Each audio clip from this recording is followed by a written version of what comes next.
டே 677. அதாவது இந்த Russia Ukraine பிரச்சனை ஆரம்பிச்சு 677 நாள் முடிஞ்சிருச்சு. இப்படி இருக்கும்போது இந்த ரஷ்யா உக்ரைன் போரோட கள நிலவரம் என்ன, இப்ப இங்க என்ன நடந்துட்டு இருக்கு அப்படின்ற ஒரு தெளிவான விளக்கம் தான் இந்த பதிவுல நம்ம பார்க்க போறோம். அனைவருக்கும் வணக்கம். நான் உங்கள் செந்தில். இது உங்கள் செந்தில் டிஃபென்ஸ். பதிவுக்குள்ள போறதுக்கு முன்னாடி நம்ம சேனல் சப்ஸ்கிரைப் பண்ணலாம், மறக்காம சப்ஸ்கிரைப் பண்ணிட்டு கூடவே பக்கத்துல இருக்கிற பெல் ஐக்கான்ல ஆல் ஆப்ஷன் சூஸ் பண்ணிக்கோங்க. அப்பதான் நம்ம எப்போ பதிவுகளை போட்டாலும் உங்களுக்கு இன்ஸ்டன்ட் நோட்டிபிகேஷன் வராது. கூடவே நம்ம சேனலும் அடுத்தடுத்த கட்ட வளர்ச்சியடைய உதவியா இருக்கு, எனக்கு கொஞ்சம் மோட்டிவேஷனா இருக்கு இது போல தொடர்ந்து பதிவுல போடுறதுக்கு. உங்களோட ஆதரவு எப்ப எனக்கு இருக்குன்ற நம்பிக்கையில பதிவுக்குள்ள போயிடலாம். இப்போ ரஷ்யா உக்ரைன் பிரச்சனையோட கள நிலவரம் பாத்தீங்கன்னா, ரஷ்யா கொஞ்சம் ரெஸ்ட் எடுத்துட்டு இருக்கிற மாதிரி இருக்குது.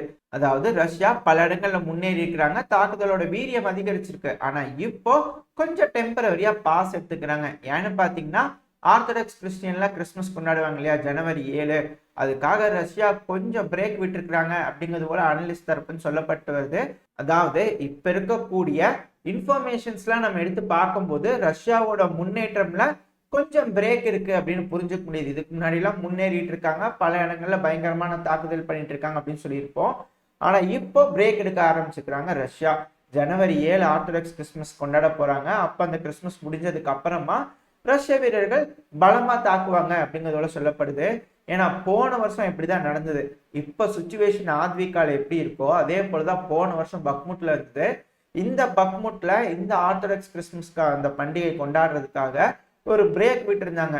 அந்த பிரேக் முடிஞ்சதுக்கு அப்புறமா டப்புன்னு இந்த பக்முட்டோட சுத்தி இருக்கக்கூடிய புறநகரங்கள், இந்த சலிடார் பகுதியா இருக்கட்டும், இது போல பல பகுதிகளிலும் முன்னேறி போய் பல வில்லேஜஸ் அவங்களோட கட்டுப்பாட்டுக்குள்ள எடுத்ததுக்கு அப்புறமா பக்முட்டை தாக்குதல் பண்ணி பக்முட்டை முழுமையா அவங்க கட்டுப்பாட்டுக்குள்ள எடுத்தாங்க இல்லையா, அதே போலதான் இந்த தடவை ஆத்விகா இருக்கு. இப்போ ஒரு பிரேக் இருக்கு. இந்த பிரேக்குக்கு முன்னாடி வெறித்தனமா தாக்கி இருந்தாங்க, பல இடங்கள்ல முன்னேறிக்கிறாங்க. இப்ப நீங்க பாத்துக்கிட்டு இருக்க இந்த மேப் உக்ரைனோட சோர்ஸ்ல இருந்து கொடுக்கப்பட்ட மேப் தான். அவங்களோட சோர்ஸ்லயே ரஷ்யா பல இடங்கள்ல முன்னேறிக்கிறாங்க அப்படின்னு அக்னாலேஜ் பண்ணிக்கிறாங்கன்னா நம்மளால புரிஞ்சுக்க முடியுது எந்த அளவுக்கு ரஷ்யா வந்து தாக்குதலோட வீரியத்தை அதிகப்படுத்திக்கிறாங்க. அதாவது இந்த ஃப்ரண்ட் லைன்ல இப்படி இருக்கும்போது இந்த ஆத்விகாவை பிடிக்கிறதுக்காக பல இடங்கள்ல களத்தை அமைச்சிட்டாங்க, சில இடங்கள்ல சாதகமா மாத்திட்டாங்க ரஷ்யா. இப்போ ஒரு பிரேக் இருக்கு. இந்த பிரேக்ல ரஷ்யா ரீக்ரூப் ஆயிடுவாங்க. ரெண்டாவது அவங்களுக்கு வேணுங்கிற ஆயுதங்களை ஃப்ரண்ட் லைனுக்கு கொண்டு வந்துடுறாங்க. இதோட பல விஷயங்களை செஞ்சிருவாங்க. செஞ்சு முடிச்சதுக்கு அப்புறமா ரஷ்யா இப்போ ஒரு மிகப்பெரிய தாக்குதலை பண்ணுவாங்க இந்த ஆத்விகாவை பிடிக்கிறதுக்காக அப்படிங்கிறாங்க.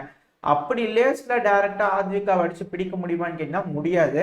இப்ப எப்படி பக்முட்டுக்கு இந்த சலிடார் இது போல சில வில்லேஜஸ் செட்டில்மெண்ட் எல்லாம் பிடிச்சதுக்கு அப்புறமா பக்முட்ல முன்னேற ஆரம்பிச்சாங்க. அதே போல இந்த ஆத்விகாவை பிடிக்கணும்னா ரஷ்யா இந்த ஆத்விகாவோட புறநகரத்துல இருக்கக்கூடிய இந்த ஒடைனிக்கு பக்கத்துல இருக்கக்கூடியதான் பிரியோமிஸ்கி.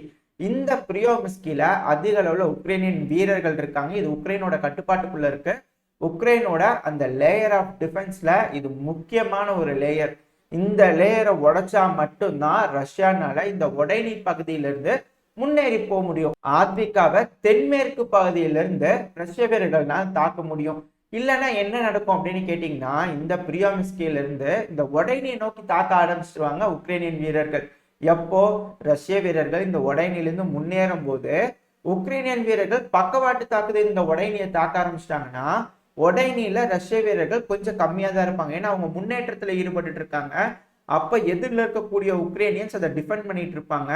அந்த டைம்ல உக்ரைன் ரஷ்யாவோட பின்புறமா வந்து தாக்குதல் பண்ணும்போது ரஷ்யாவோட நிலவரையறதுக்கான வாய்ப்புகள் இருக்கு. இதனால ரஷ்யாவுக்கு ஏகப்பட்ட இழப்புகள் ஏற்படும். அதனால ரஷ்யா இந்த ஆத்விகாவோட தென்மேற்கு பகுதியிலிருந்து தாக்குதலை பண்ணணும்னு நினைச்சா கண்டிப்பா இந்த பிரியோமிஸ்கியை பிடிச்சாகணும். அதுக்காக மிகப்பெரிய தாக்குதல் பண்ணுவாங்க அப்படிங்கிறதோட சொல்லப்படுது. ஸோ மொதல் செட்டில்மெண்ட்டா இந்த பிரியோமிஸ்கி அவங்க கட்டுப்பாட்டுக்குள்ள வரணும். ரெண்டாவது இதுலயே கீழே வந்தீங்கன்னா மிரியங்கா முழுவதும் ரஷ்யா கட்டுப்பாட்டுக்குள்ள எடுத்துட்டாங்க. இன்னும் சில ஸ்ட்ரீக்ஸா இருக்கு. பட் இது ஓகே, இப்போதைக்கு இருக்கிற கண்டிஷன் வச்சுக்கிட்டாலே உக்ரைனால பக்கவாட்டு தாக்குதல் பண்ண முடியாது. பட் தாக்குதல் பண்ணுவாங்க. அது அங்க இருக்கக்கூடிய ரஷ்ய வீரர்கள் பார்த்துக்கலாம். அப்படியே கொஞ்சம் கீழே வந்தீங்கன்னா நோவோமிக்கலேவ்கா. இந்த நோவோமிக்கலேவ்காவும் ரொம்ப ரொம்ப முக்கியம். இந்த நோவோமிக்கலேவ்காவை எப்போ ரஷ்யா அவங்க கட்டுப்பாட்டுக்குள்ள எடுக்கிறாங்களோ ஓகே, இந்த ஆத்விகாவோட ஃபுல் ஃபோர்ஸா அடிக்க ஆரம்பிச்சிடலாம் அப்படிங்கிற கண்டிஷனுக்கு வருவாங்க. ஏன்பா ஆத்விகா ரொம்ப மேல இருக்குது, இதோ நோவோமிக்கலேவ்கா ரொம்ப கீழே இருக்குதேப்பா அப்படிங்கிறதோட சொல்லுவீங்க.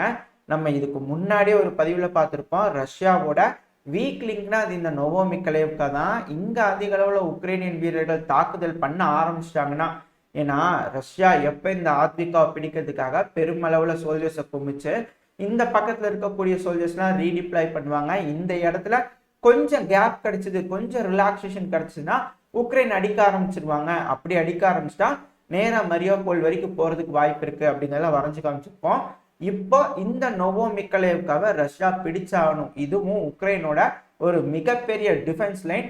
எப்படி இதுக்கு முன்னாடி உக்ரைன் கவுண்டர் அஃபென்சிவ்னு வந்து அந்த ரொபோத்தனியை பிடிக்கிறதுக்காக ட்ரை பண்ணாங்க இல்லையா, அந்த ரொபோத்தனியை பிடிக்கும் போது ரஷ்யாவோட ஃபர்ஸ்ட் லேயர் உடச்சிட்டு முன்னேறிட்டாங்க அப்படிங்கிறதுல சொல்றாங்க இல்லையா, அதே போலதான் இது உக்ரைனோட ஒரு மிக முக்கியமான டிஃபென்ஸ் லைன். இந்த நோவோமிக்கலேவ்கா செட்டில்மெண்ட் விழுந்துருச்சுன்னா அதுக்கப்புறம் ரஷ்யாவை குடைச்சிட்டு இந்த மரியாபோல்குள்ள போறதுங்கிறது சாத்தியமில்லாத விஷயமா போயிடும் உக்ரைனுக்கு. அதுக்கும் இப்ப இந்த ஆத்விகாவை அடிக்கிறதுக்கும் என்ன சம்பந்தம் அப்படின்னா, இப்ப அதிக அளவுல ரஷ்ய வீரர்கள் ஆத்விகா பகுதியில கான்சென்ட்ரேட் பண்ணிட்டு இருக்கும் போது உக்ரைன் இந்த நோவோமிக்கலேவ்கால இருந்து முன்னேற ஆரம்பிச்சிட்டாங்கன்னா ரஷ்யா அந்த ஆத்விகாலையும் பண்ண முடியாது, பிரியோமிஸ்கிலையும் கான்சென்ட்ரேட் பண்ண முடியாது, ஒடைனிலிருந்து தாக்குதல் பண்ண முடியாது, ஆத்விகாவோட மேல இருக்கக்கூடிய அந்த ஸ்டெப்போவோ அந்த பகுதியிலிருந்து தாக்குதல் பண்ண முடியாது. இதுபோல பல இடங்கள்ல ரஷ்ய வீரர்கள் கான்சென்ட்ரேட் பண்ணிட்டு இருக்கிறதுனால இங்க கொஞ்சம் லூஸ் விட்டாங்கன்னா மரியாபோல் போயிடும் அப்படிங்கறதுதான் யதார்த்தமான விஷயமா இருக்கு. பல அனலிஸ்ட் இதை டிரைவ் பண்ணிட்டு இருக்காங்க. அப்படி இருக்கும்போது இப்போ கரண்டா இந்த ரஷ்யா பிரேக் எடுத்துட்டு இருக்க இந்த சமயத்துல இந்த ஆர்ச்சரி ட்ரெயினிங் அப்படின்னு சொல்லியிருப்போம் இல்லையா, இதுக்கு முன்னாடி இந்த ஸ்டெப்போவுக்கு மேல இருக்கக்கூடிய ஒரு பகுதி, அந்த பகுதியிலிருந்து உக்ரைன் ரஷ்யாவோட நிலைகள் மேல தாக்குதல் பண்ணி சில பகுதிகள், சில முக்கியமான பகுதிகள் அவங்க கட்டுப்பாட்டுக்குள்ள எடுத்துட்டாங்க அப்படிங்கிறது போல சொல்ல வருது. அப்புறம் இந்த ஸ்டெப்போவை நோக்கி தாக்குதல் பண்ண ஆரம்பிச்சுக்கிறாங்க. அந்த டைம்ல ரஷ்ய வீரர்கள் கொஞ்சம் தடுத்து நிறுத்திட்டாங்க அப்படிங்கிறது சொல்லப்பட்டு வருது. ஆனா இப்ப அந்த உக்ரைனியன் வீரர்கள் இந்த ஸ்டெப்போவுக்கு மேல இருக்கக்கூடிய அந்த ஆர்ச்சரி இருந்து கீழே இறங்கிக்கிறாங்க இல்லையா, வி ஷேப்ல ரயில்வே டிராக்ஸ் இருக்கு. அந்த இடம் யார் கட்டுப்பாட்டுல இருக்கோ அது ரொம்ப ரொம்ப முக்கியமான இடம். அதை வச்சுதான் இந்த ஸ்டெப்போவை ஃபுல்லா ரஷ்யா கட்டுப்பாட்டுக்குள்ள எடுக்க முடியும். இதை நம்ம முன்னாடியே ஒரு பதிவுல சொல்லியிருப்போம். ரஷ்ய வீரர்கள் இந்த ஆர்ச்சரி போறதுக்கு தான் மிக முக்கியமா கான்சென்ட்ரேட் பண்ணுவாங்க. ஏன்னா அந்த ரெண்டு ரயில்வே லைனும் போய் ஜாயிண்ட் ஆகுது இல்லையா, அந்த இடத்துல ஒரு மலைப்பகுதி மாதிரி இருக்கு. அது மிக முக்கியமான ஹைட்ஸ். அந்த ஹைட்ஸை யாரு பிடிச்சிருக்காங்களோ அந்த பகுதியிலிருந்து இந்த ஸ்டெப்போவை டாமினேட் பண்ண முடியும். அது கூடவே ரஷ்யா அந்த ரயில்வே லைன்ஸ்குள்ள இருக்கக்கூடிய ரஷ்ய வீரர்களை பாதுகாப்பா வச்சுக்க முடியும். அதனால அந்த ஹைட்ஸை பிடிக்காம ரஷ்யானால இந்த ஸ்டெப்போவ வழியா முன்னேற முடியாது. இப்ப இந்த ஆத்விகாவை பிடிக்கணும்னா எந்தெந்த பகுதிகள் முக்கியம் அப்படிங்கறத பார்த்துருப்போம். ஒண்ணு இந்த ஆர்ச்சரி பக்கத்துல இருக்கக்கூடிய அந்த ரயில்வே கிராசிங் மெர்ஜ் ஆகக்கூடிய அந்த பகுதி, அங்க இருக்கக்கூடிய ஹைட்ஸ், அடுத்து இந்த நோவோமிக்கலேவ்கா, அப்புறம் இந்த பிரியோமிஸ்கி, இந்த 3 பகுதி மிக முக்கியமான பகுதி. இந்த டைம் இந்த பிரேக்குக்கு அப்புறம் ரஷ்யா இந்த ஆர்த்தடாக்ஸ் கிறிஸ்டியன் இந்த கிறிஸ்துமஸ் பண்டிகைக்கு அப்புறமா இந்த பகுதிகளில் மிக அதிக அளவுல தாக்குதல் பண்ணி பிடிச்செடுத்ததுக்கு அப்புறமா ஆத்விகாவை நோக்கி முன்னேறுவாங்க அப்படிங்கிறாங்க. அதே போல ரஷ்யா பல இடங்கள்லயும் முன்னேறிட்டு இருக்காங்க. இப்போதைக்கு மற்ற இடங்கள்ல கான்சென்ட்ரேஷன் கம்மியா தான் இருக்கும், மிக முக்கியமா ஆத்விகா தான் இருக்கும் அப்படிங்கிறாங்க. ஆனா சில அனலிஸ்ட்லாம் இல்ல குப்பியான்ஸ்கையும் பிடிப்பாங்க. குப்பியான்ஸ்கோட சிட்டிக்கு மேல இருக்கக்கூடிய சென்கிக்வா செட்டில்மெண்ட், அந்த செட்டில்மெண்டோட என்ட்ரன்ஸுக்கு வந்தாச்சு. அந்த செட்டில்மெண்ட்டை ரிட்டர்ன் பண்ணி அந்த செட்டில்மெண்ட்டை கட்டுப்பாட்டுக்குள்ள எடுத்ததுக்கு அப்புறமா ரஷ்யா அப்படியே கொஞ்சம் கீழே வந்தீங்கன்னா, ஏன்னா இந்த குப்பியான்ஸ்கை டைரக்டா போய் பிடிக்க முடியாது, அதுக்கு முன்னாடி இந்த உக்ரைனியன் வீரர்கள் அந்த ரிவர் பேங்க்ஸ் இருக்கு இல்லையா, அதாங்க அந்த ஆஸ்கெல் ரிவர், அதாவது இந்த குப்பியான்ஸ்க் சிட்டியிலிருந்து கீழே அப்படியே அந்த லைமன் வரைக்கும் வந்து பாத்தீங்கன்னா அந்த ஆஸ்கெல் ரிவர் இருக்கு. அந்த ரிவர் வரைக்கும் ரஷ்யா முழுமையா முன்னேறி பிடிச்சதுக்கு அப்புறமா தான் ரஷ்யானால இந்த குப்பியான்ஸ்கை பிடிக்க முடியும். அதனால எப்படி இந்த ஆத்விகாக்கு போக்கஸ் இருக்கோ அதே போல சைமல்டேனியஸா ரஷ்யா இந்த ஆஸ்கெல் ரிவர் வரைக்கும் முன்னேறதுக்கான வேலைகள்ல ஈடுபடுவாங்க. அதுக்கான ப்ரிப்பரேஷனும் நடக்கும். அது மட்டும் இல்லாம ரஷ்யா இந்த ரொபோத்தேனி பாதியெல்லாம் மீட்டெடுக்கிற மாதிரி போயாச்சு. இன்னும் கூடிய விரைவில், இன்னும் ஒரு சில நாள் தான் இருக்கு, அதுக்குள்ள ரொபோத்தேனி எல்லாம் மீட் எடுத்துருவாங்க. அதுக்கப்புறம் அந்த இடத்துலயும் கொஞ்சம் ஸ்ட்ரென்தன் பண்ணிடுவாங்க, டிஃபென்ஸ் லைனா பழையபடியே பண்ணிடுவாங்க அப்படிங்கிறதுல சொல்லப்படுது. அதாவது ரஷ்யா பல இடங்கள்ல தாக்குதல் பண்றதுனால உக்ரைனோட வீரர்கள்னால எல்லா பக்கத்துலயும் டிஃபெண்ட் பண்ண முடியாது. அந்த டைம்ல இந்த குப்பியான்ஸ்கை அடுத்த வருஷம் பிடிக்கிறதுக்கான ஒரு பேஸா ஒரு களம் இந்த தடவையும் அமைச்சிருவாங்க ரஷ்யா. அந்த இடத்துல முன்னேற ஆரம்பிச்சிருவாங்களா. அடுத்தது இந்த ஆத்விகாவை இந்த வருஷம் பிடிச்சிருவாங்க. அதுக்கு கீழே இப்போ உக்ரைன் முன்னேறி வந்து கவுண்டர் ஆஃபென்சிவ்னு முன்னேறி வந்து பிடிச்சிருக்க பகுதிகள் எல்லாத்தையும் மீட் எடுத்துருவாங்க.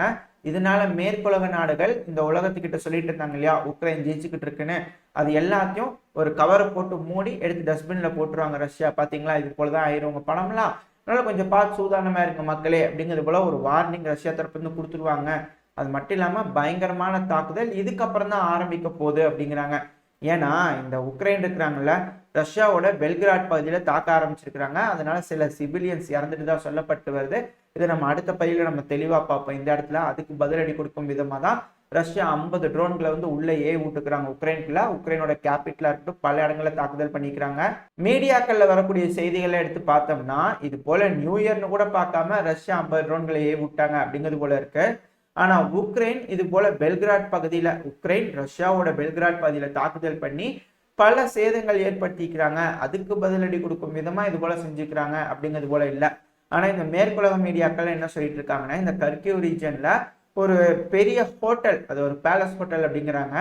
அந்த ஹோட்டல்ல இன்டர்நேஷனல் டிராவலர்ஸ்லாம் இருப்பாங்களா, அதாவது வெளிநாட்டுல இருக்கிறவங்கள அங்க வந்து டூரிஸ்டா சுத்தி பார்த்துட்டு இந்த வார்லாம் பிளாக் பண்ணுவாங்க, அப்புறம் இந்த போர் எப்படி நடந்துட்டு இருக்குன்னு பார்த்துட்டு அதில் சேர்ந்து கூட பார்ட்டிசிபேட் பண்ணலாம் இல்லையா, ஏன்னா வாலண்டியர்ஸ்ன்னு சொல்லி பண்ணுவாங்க. அது போல ஆளுங்கள்லாம் அந்த ஹோட்டல்ல இருந்ததாகவும் அதை தெரிஞ்சுக்கிட்டதுனால ரஷ்யா அது மேல குண்டை போட்டதாகவும் ரஷ்யா தரப்புல இருக்கிறவங்களாம் முட்டு கொடுத்துட்டு இருக்காங்க. ஆனா அது ஒரு மக்கள் வாழும் பகுதி, சிவிலியன் இன்ஃப்ராஸ்ட்ரக்சர் மேல ரஷ்யா தாக்குதல் பண்ணிட்டாங்க அப்படின்ற குற்றச்சாட்டையும் வச்சுட்டு அதுக்கான கண்டனத்தையும் யூரோப்பியன் யூனியன் தரப்புன்னு சொல்லிட்டு இருக்காங்க. இது நம்ம போன பதில சொல்லியிருப்போம். இது கூட இன்னொன்னு கேட்டிருக்காங்க, சரிங்க இங்க சிவிலியன் மாதிரி தான் இஸ்ரேல் காசாலையும் பிரச்சனை நடக்குது, அதையும் கேளுங்க அப்படிங்கிறது போல கேட்டுறதா சொல்லியிருந்தாங்க. பட் அதுக்கெல்லாம் பதில் வரல. பட் இப்போ இந்த ஹோட்டல்ல தாக்குதல் நடந்ததுனால சில முக்கியமான நாட்டோ கமாண்டர்ஸ், அப்புறம் நாட்டோக்கு சேர்ந்தவங்க, அந்த ஃபாரின் லீஜன் வந்திருப்பாங்க இல்லையா, உக்ரைனுக்காக போராடுறவங்க, அதுல ஏகப்பட்ட பேர்த்தை இழந்துட்டாங்க அப்படிங்கிறது போல தகவல்லாம் வந்துட்டு இருக்கு. இதோட இந்த பதிவை நம்ம முடிச்சுக்குவோம். இந்த பதிவு எப்படி இருந்துச்சு, உங்களுக்கு பிடிச்சிருக்கா? பிடிச்சுனா லைக் பண்ணுங்க, உங்க ஃப்ரெண்ட்ஸ் அண்ட் ஃபேமிலியோட ஷேர் பண்ணிக்கோங்க. அது கூடவே மறக்காம இந்த பதிவு எப்படி இருந்துச்சுன்னு உங்களோட கருத்துக்களை கமெண்ட் செக்ஷன்ல சொல்லுங்க. இந்த பதிவு நல்லா இருந்திருக்குன்ற நம்பிக்கையில் அடுத்த பதிவில் உங்களை சந்திக்கிறேன். அது வரைக்கும் ஸ்டே சேஃப். Bye bye.